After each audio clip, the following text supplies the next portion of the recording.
Bonjour, good morning.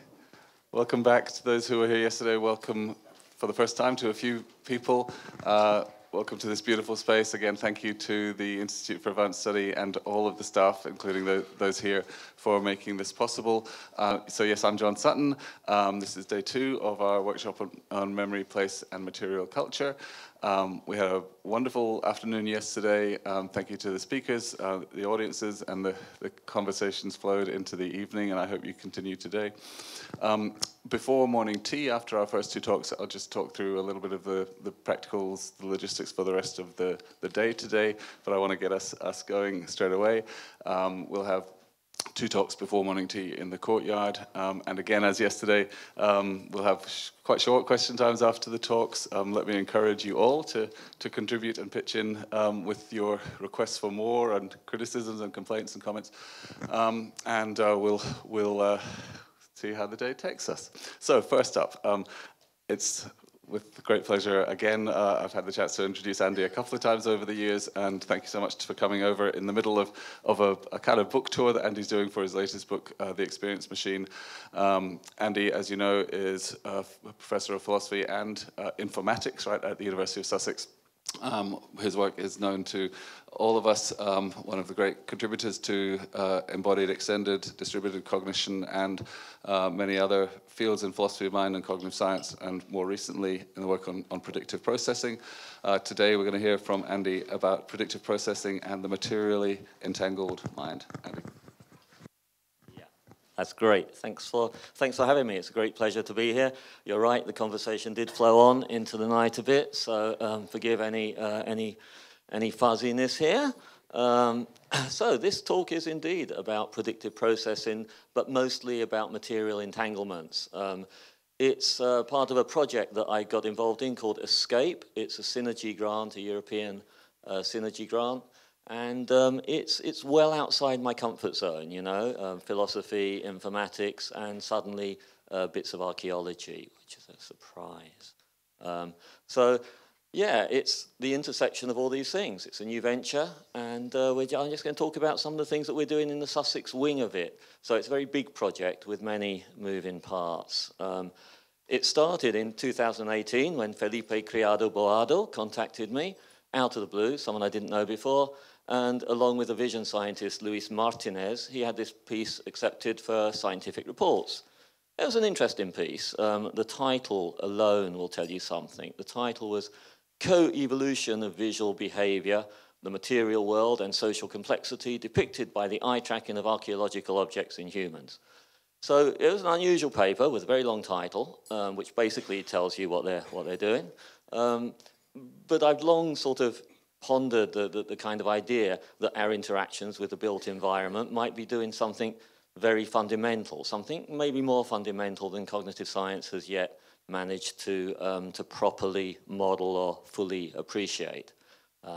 So that was sort of, you know, what they seemed to be showing there was something that is very much like the sort of theme of natural-born cyborgs and other stuff that I've done, that we kind of get to merge with our own technologies, creating hybrid forms, extended minds, that sort of stuff. That's why I was resonating to it. But it didn't turn out really to be an extended mind project. I think it's something quite different to that, but in an interesting way. So if you don't know what the extended mind is, you don't need to know what the extended mind is for the purposes of today's talk. What they were looking at was pots, basically, pottery from many different periods, and the way different pottery styles seem to be capturing different patterns of eye movement.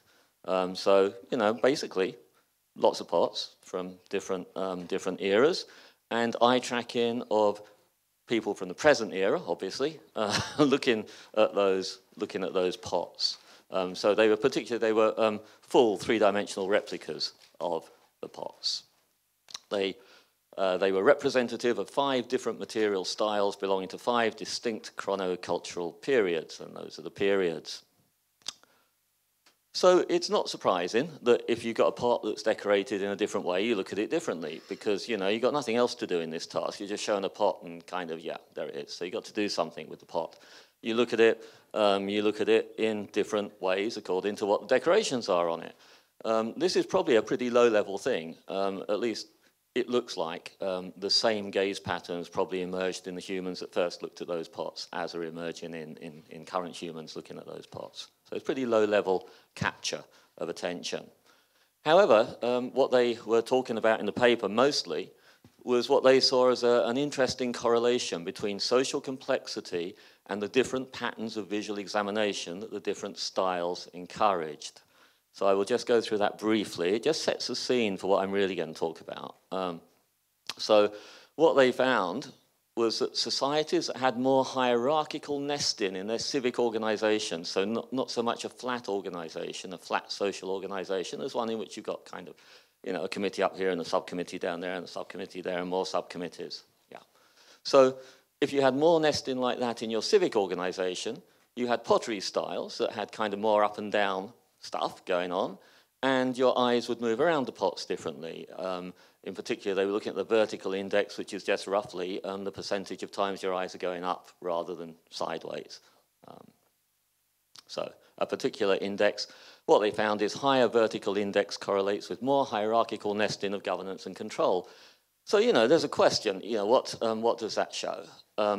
My gut reaction at that time, actually it's still my gut reaction now, is it doesn't really tell us very much. It just tells us that different pots have different styles on them, and that complex pots from societies that have that sort of nesting do encourage this up and down style.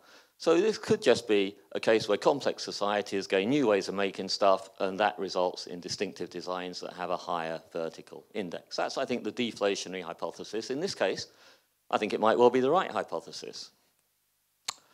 However, there was a question, could this actually be evidence of something else, some kind of subtle circular loop-in influence between visual encounters with pottery with a high vertical index and the ongoing construction of social orders with increasingly nested complexity? In other words, could it be the case that if you lived in a society in which you had pots that had that complex structuring in, that sort of encouraged you to generate even more complex nested structures of governance and control? It's an interesting hypothesis. Could the pottery-mediated scan path complexity and the social complexity be each feeding off the other? So that was the question that they brought along. As I say, my gut reaction, deflationary, and still deflationary, to be honest. I'm still not convinced that the pottery stuff tells us that much yet. But the question that I became interested in is this other question. So how could you decide between the sort of the more radical hypothesis there and the less radical hypothesis? So I think we're trying here to decide between radical entanglement, the various complex worlds we build and live in, fundamentally and non-trivially, alter the way our biological brains think and reason, and what you could think of as simple causation. No, the changes aren't that deep. It's just body of knowledge changes, social practices change. There are small changes in brains, but, you know, there's not an interest in reciprocal exchange going on here. Not even during lifetime learning, if you see what I mean. So we're not talking genetic change here. I think no one's really expecting much of that. So there are people that have asserted some kind of radical entanglement. Dan Dennett, Stephen Mithen, sorry, I always forget who's who there. It's Merlin Donald and Stephen Mithen, Deacon, and many others.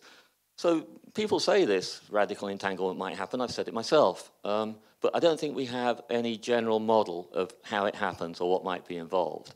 The only exception to this that I know about is Stanislas Dehaene's work on the cultural evolution of reading.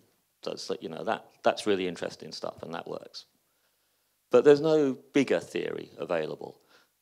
This is not a question about the extended mind, I think. You know, minds could become extended even if radical entanglement is false. So if you're interested in the extended mind, I think it's a kind of footnote at best to these kinds of debates. Yeah, so we've sort of said that, yeah. Fuzzy line, don't worry about that. So we got the grant, somewhat to my surprise. In fact, what shall I say? An awful lot to my surprise.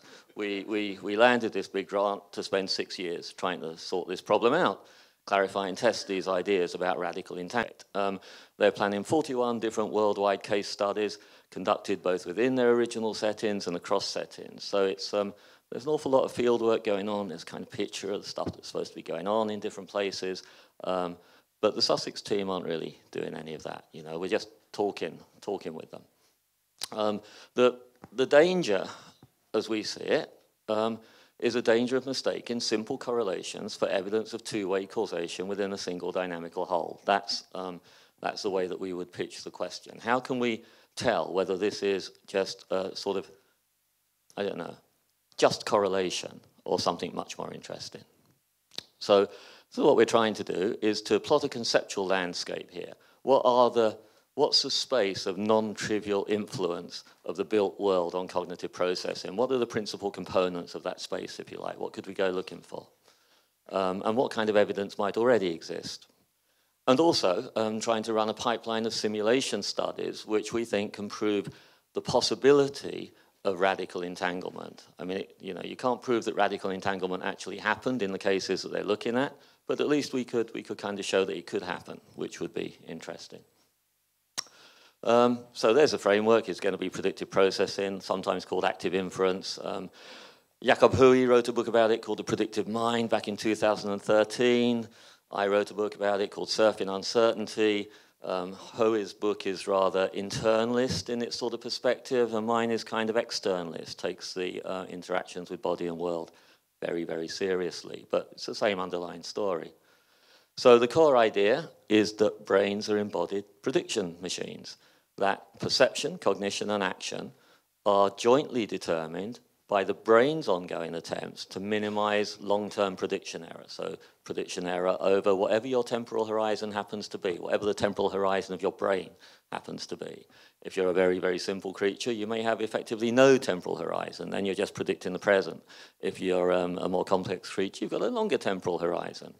And there is a possibility that we could go back to in discussion, I've been thinking about a bit, which is that some of our practices might be extending the temporal horizon of our internal processing, and that would be actually quite another fundamental change that predictive processing could explore. Because basically there's only two things that determine your kind of punch and power as a predictive processing machine, and that's the hierarchical depth of your generative model and the temporal sort of width of your generative model. So anything that improves either of those is doing something fundamentally interesting. So on the face of it, this all sounds a bit neurocentric, as if cognition's all about what brains do or don't do.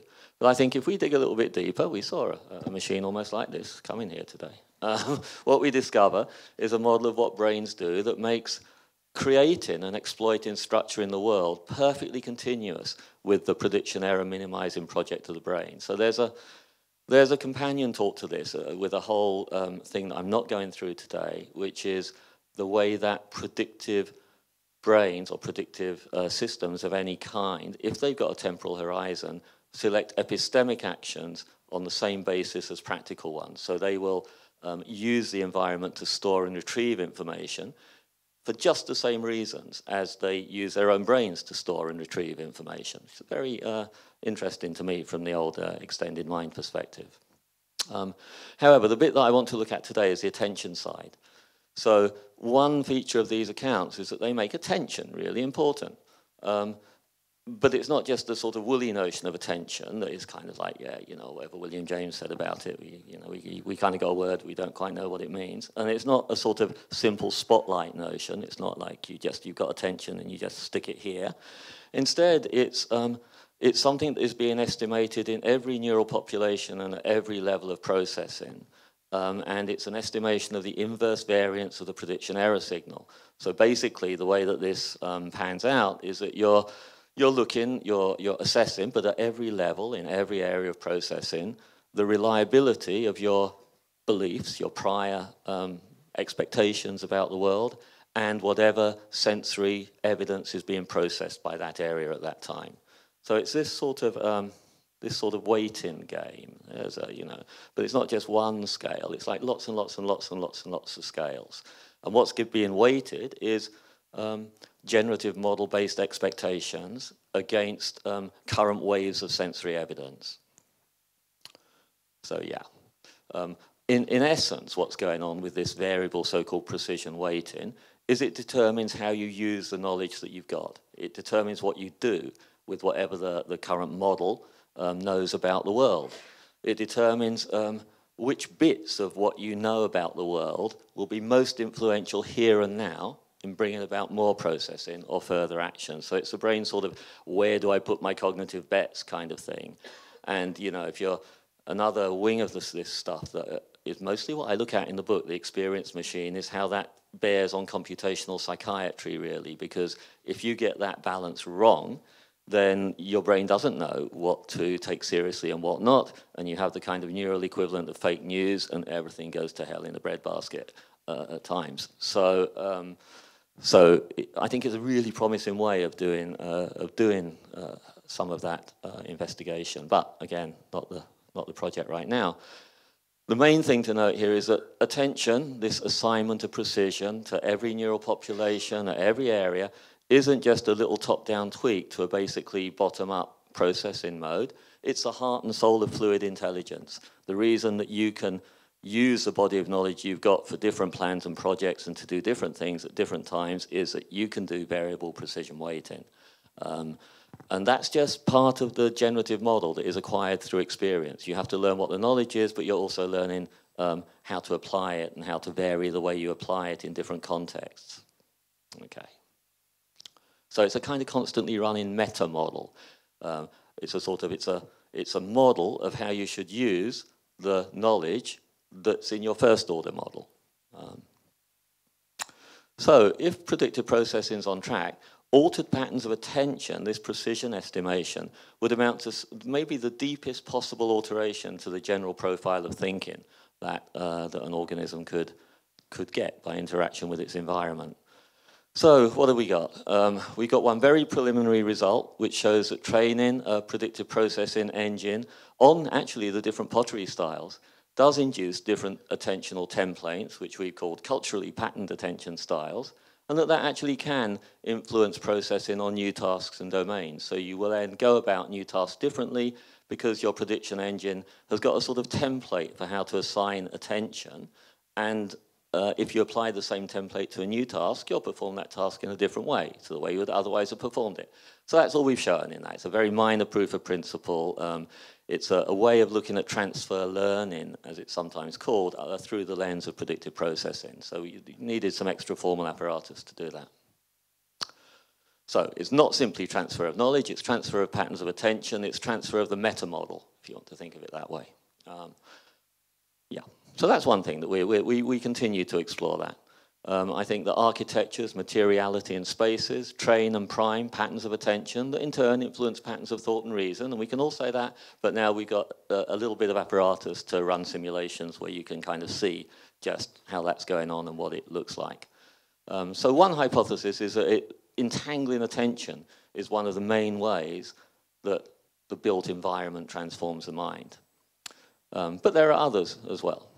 So that's part of the story, but you know, what else might be going on? And in the remaining time, which is, I know, 15, 20 minutes maybe, I'm going to flag some more dimensions and then stop and see where that leaves us. Right. So the first one is, so this precision weighting thing, it's obviously a big internal trick that the brain has, the meta model that it's running of its own first order model. But it also looks as if we build worlds that externalize precision estimations. And that's another way that you can start to apply some of these ways of thinking. Recall that attention is this variable precision weighting. So, you know, if I want to find a dropped pin in a bed of hay, my brain ups the precision on the aspects of visual information that would specify pinhood. Maybe I know it's got a red head or something, so now I up the precision weighting on everything red coming in through the sensory organs.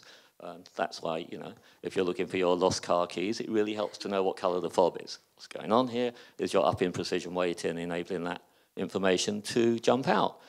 But if we think about our built world, it's a sort of big reservoir of precision. It's doing an awful lot of this work for us. So we've offloaded precision into the world in ways that enable predictive brains to do more with less. So you know, do things like painting white lines along the edge of a winding cliff-top road.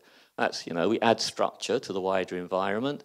But now the brain can solve the problem of keeping the car on the road by minimizing prediction error with respect to a few simple optical cues that are now given high precision weighting. And so there you are. Now you've got a much simpler job to do in order to stay on the road. So we've shifted some of the task of the precision stuff out of the brain there and into the environment. Okay. And, you know, yeah, sort of, yeah, watch out for frogs and things like that. So same kind of trick.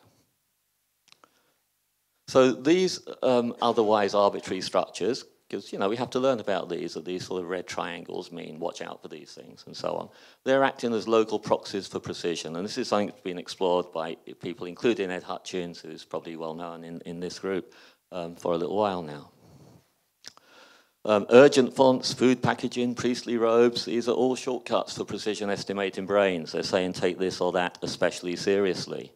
If you squint a bit, which of course I now do, most of the human-built world, including all of our patterned social practices like stopping at red traffic lights and so on, is a sort of bag of tricks for managing the precision weighting stuff that the brain is busy trying to do in order to get our things done, whatever they happen to be, driving around. And as we behave in the world, we gradually alter it kind of automatically, uploading precision estimations even without trying to into the world. So desire paths are maybe the most obvious example of that. You know, people walk on the grass where they want to go and suddenly a path starts to emerge and more people will follow that path. So that's uploaded precision into the world, or offloaded precision into the world, just as an automatic byproduct of our own moving around in the world. And we've actually got a paper on this somewhere. Yeah, there it is.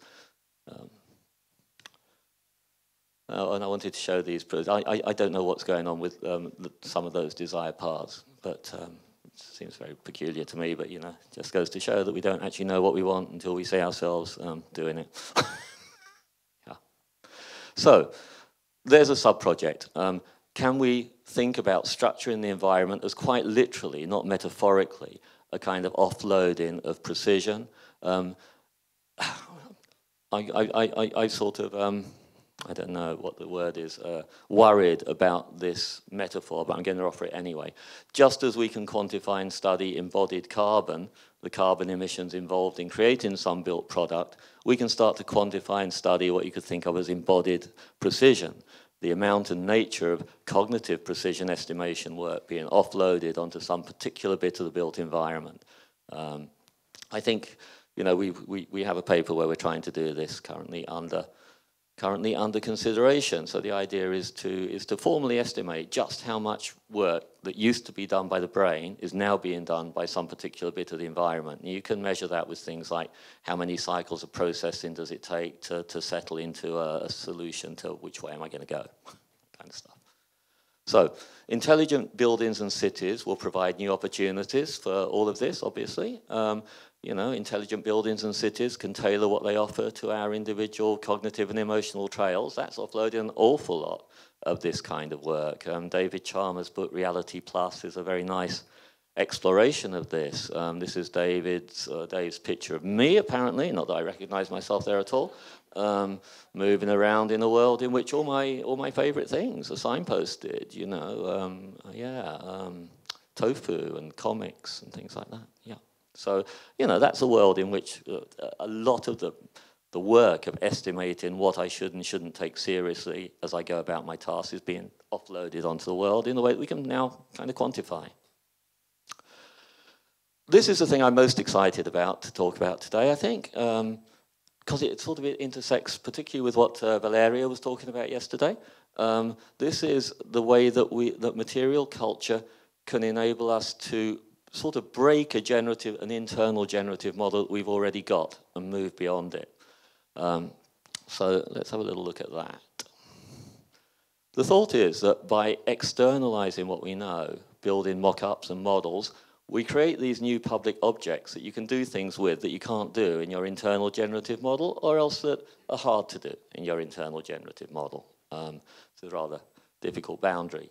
But I think this might be the single most transformative epistemic bonus that has been conferred on our species by its immersion in these sort of material, often symbolically inflected worlds that we've built. So think about designing a new running shoe. If you're a predictive processing person, you're going to think of this as you're trying to minimize error in ways that serve a preferred outcome, a predicted future state of having built a better shoe. That's just kind of what this looks like through a predictive processing lens. But suppose you can't see a clear route to that preferred outcome. Then what you can do is try to reduce salient uncertainties, minimizing the quantity called expected future prediction error, by just looping it out into the world and playing around with it in different ways. So build yourself a model of the training shoe and start poking and prodding that model in order to see, like the physical model, in order to see what happens.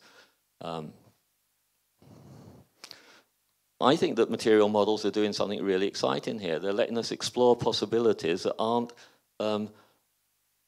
easily available using the internal generative model that we've got. A little bit like physically shuffling those Scrabble tiles in front of you when you're trying to come up with new words. You know, your brain's not all that good at shuffling those things around in that way, but if you do it physically, then because your brain's a wonderfully tuned perception action machine, you can prompt it in ways that will get new and interesting things back. These are kind of obvious observations, or almost trivial in a way, and yet I think that these things have transformed humanity's sort of abilities to think about their worlds in ways that we still don't appreciate.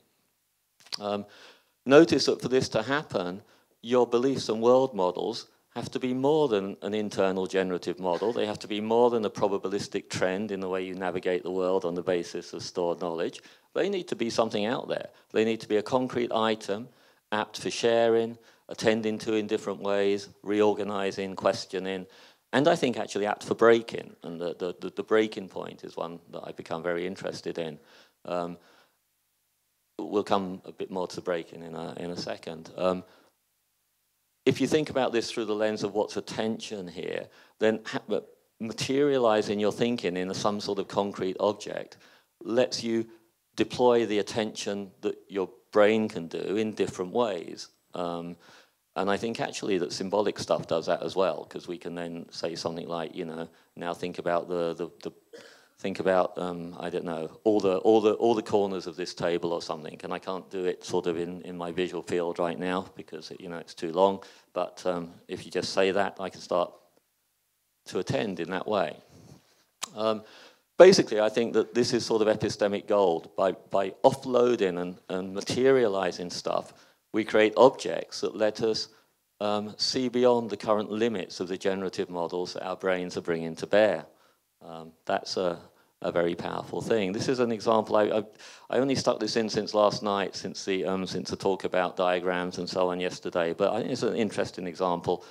This work from Chambers and Riceberg way back in the mid-80s. And basically, what they were doing was they were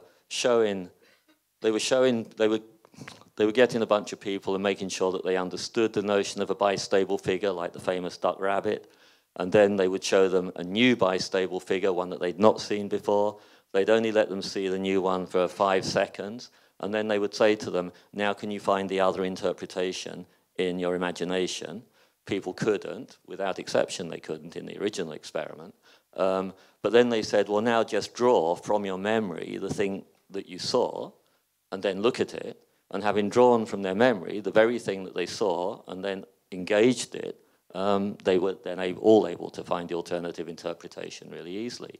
So there's a case where you can sort of see beyond the limits of your current internal generative model by creating a concrete version of that generative model and engaging it using perception and action routines. So that was really interesting. It turns out that actually they weren't quite right there and that you can sometimes find a reinterpretation in visual imagery, but nonetheless it's often much easier to find the interpretation if you offload it. And I think for some more complex problems, it actually may be essential to offload it. But all these things sort of bootstrap with expertise. So thinking about the Klein bottle from yesterday, maybe if you're mathematically expert enough, you could have unfolded that in imagination. So, near future collaborations between human architects and AI systems will add further layers here, because the AIs are using their generative model to create concrete products that we can engage with our generative models. So that will, of course, allow us to, again, break and see beyond the limits of our current generative models. So we now have this sort of nested ecosystem of different agents, all using generative models, some of them creating concrete versions that the other ones can then try and deal with. I think that art and design is in this model revealing, model breaking business too. It's a sort of way of materializing and re-encountering very high level assumptions about ourselves and our social and physical worlds. That's a whole other dimension here. I think Mike Wheeler and I are thinking about this in some way. 5 minutes, okay, I'm going to go really quickly. I'm not going to talk about Benez Ferrari. I'm not going to talk about science. We know it does that kind of thing. All I'm going to say is that there is something out there called sophisticated inference, and I think material culture has played a huge role in sophisticated inference. The idea there is that, let me get one slide that does it, there you go. In sophisticated inference, the space that you're thinking about includes your own future beliefs. That turns out to be an enormously powerful leap in cognitive space, so you're not just thinking about how to achieve a future goal by intervening in the world and offloading information into the world. You're thinking about how to improve your own future beliefs by doing that.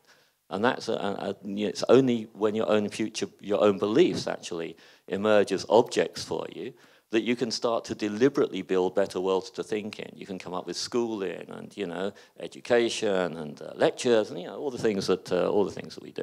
So the thought that I was going to float at the end, but I will jump past it so we get some discussion, is just that offloading stuff, creating material culture, may actually have come before our beliefs appeared to us as objects that then enabled us to build material cultures so that we could improve them, deliberately, if you like. So, you know, once I've materialized my belief as my belief in how much you paid for something because a lot of knots on a bit of string, for example, then I can start to have thoughts about those thoughts, question those beliefs, see them as beliefs. So maybe changes in the material order preceded the emergence of sophisticated inference, in which case something enormously important happened at that point, and that's where I'm going to stop. Thank you.